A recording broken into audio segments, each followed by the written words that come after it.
और चलिए बुलेटिन में खबरें आप कुछ विस्तार से रुक करेंगे उत्तर प्रदेश के संभल का, जहां पर मस्जिद सर्वे पर सुप्रीम कोर्ट का अहम निर्देश देखा गया। ट्रायल कोर्ट ने 8 जनवरी तक आदेश ना दें का ये फैसला किया है और कहा है कि ट्रायल कोर्ट 8 जनवरी तक कोई फैसला ना दे। यूपी के संभल में 10 दिसंबर तक धारा 163 लागू रहेगी और इसी के साथ साथ संभल में इंटरनेट सेवा दोबारा से शुरू की गई है। तो देखिए, संभल में इंटरनेट सेवाएं जो है वो बंद कर दी गई थी और कल जुम्मे की नमाज अदा की जानी थी। ऐसे में संभल में इंटरनेट सेवाएं दोबारा बहाल कर दी गई है। इसी के साथ सुप्रीम कोर्ट ने ज़रूरी निर्देश जो है वो दे दिए हैं कि इसमें अब कोई भी निर्देश जो है ट्रायल कोर्ट ना दें जनवरी तक। और इसी के साथ साथ बात करी जाए तो अगर 8-10 दिसंबर तक धारा 163 लागू रहेगी। संभल में अभी इंटरनेट सेवाओं को दोबारा से सुचारू रूप से चालू कर दिया गया है। बता दें, जिस तरीके से हिंसा हुई थी संभल में, उसके बाद से लगातार ही इंटरनेट सेवाएं वहां पर बंद थी। धारा 163 जो है वो लागू थी और इसी के साथ चप्पे चप्पे पर पुलिस की निगरानी थी। लोगों की जिंदगियां वापस पटरी पर आने में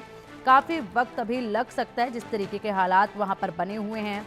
लेकिन अब फिलहाल इस तरीके से देखा जा रहा है कि जैसे 10 दिसंबर तक धारा 163 लागू है और इसी के साथ साथ अब जो निर्देश दिए हैं वो काफ़ी अहम है इस मामले में। अधिक अपडेट के लिए संभल से हमारे सहयोगी अभिषेक सिंह हमारे साथ जुड़ गए। अभिषेक, सुप्रीम कोर्ट में सुनवाई हुई और ऐसे में ज़रूरी निर्देश दिए गए हैं, विस्तार से ज़रा बताइएगा।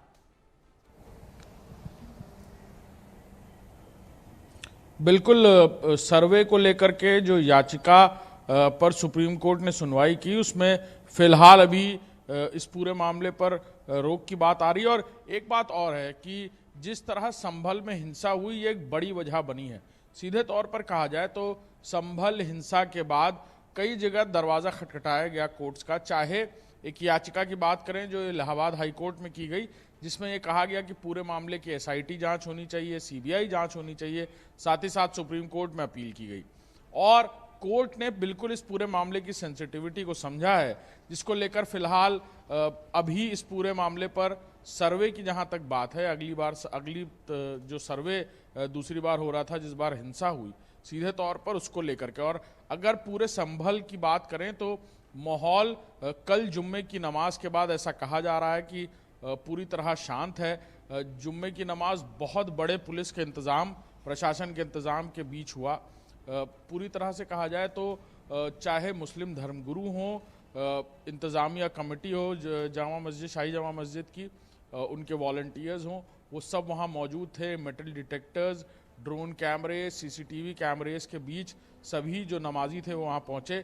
बड़ी तादाद में नमाजियों से कहा गया था कि जो लोग भी हैं वो अपने अपने इलाकों में नमाज़ पढ़ें। जामा मस्जिद के आसपास रहने वाले लोग ही आए यहाँ पर। कोई बाहरी अगर आ भी रहा था तो उससे आइडेंटिटी प्रूफ्स मांगे जा रहे थे। मोबाइल फ़ोन्स जो लेकर आ रहे थे वो दिखा रहे थे।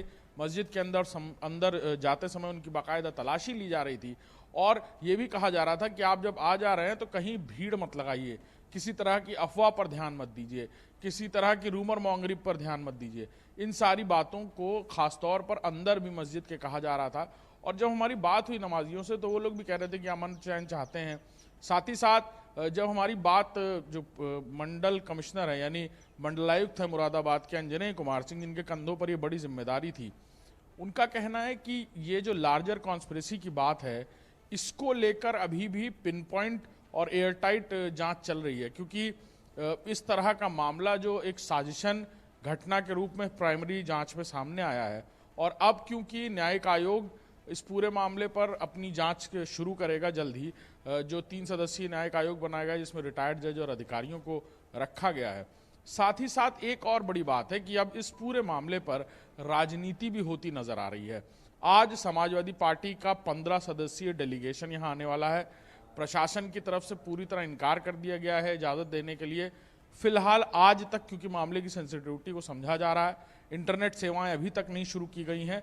इस बात को समझते हुए कि अभी भी कहीं से कोई किसी तरह से भड़काने की कोशिश कर सकता है, चाहे सोशल मीडिया के जरिए किसी तरह की अफवाह फैलाई जा सकती है, इसीलिए एहतियातन अभी भी जो इंटरनेट सेवाएं हैं संभल में उसको पूरी तरह रोका गया है।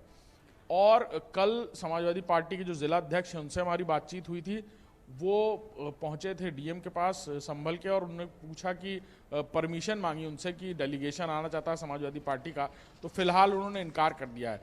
लेकिन जब उन्होंने हमसे बातचीत की, उन्होंने कहा कि डेलीगेशन यहाँ पर आएगा, तकरीबन 12 बजे मुरादाबाद पहुँचेगा मुरादाबाद से संभल पहुंचेगा, क्योंकि प्रशासन की तरफ से परमिशन नहीं दी गई है। तो अब देखते हैं प्रशासन क्या करता है।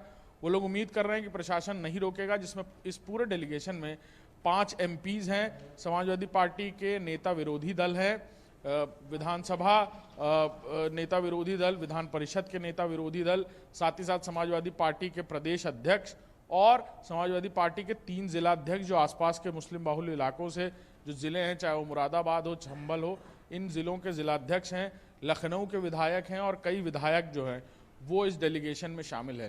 तो बिल्कुल देखना होगा कि अभिषेक, ये राजनीति किस तरह से बढ़ रही है इस पूरे मामले बिल्कुल अभिषेक, देखिए इस वक्त जो हालात देखे गए थे संभल में, उसके बाद तमाम प्रशासनिक अमले की बात करें, सुप्रीम कोर्ट के जिस तरीके से निर्देश देखे गए उनकी बात करें, तो उम्मीद सिर्फ यही जताई जा रही है कि अब हालात को शांत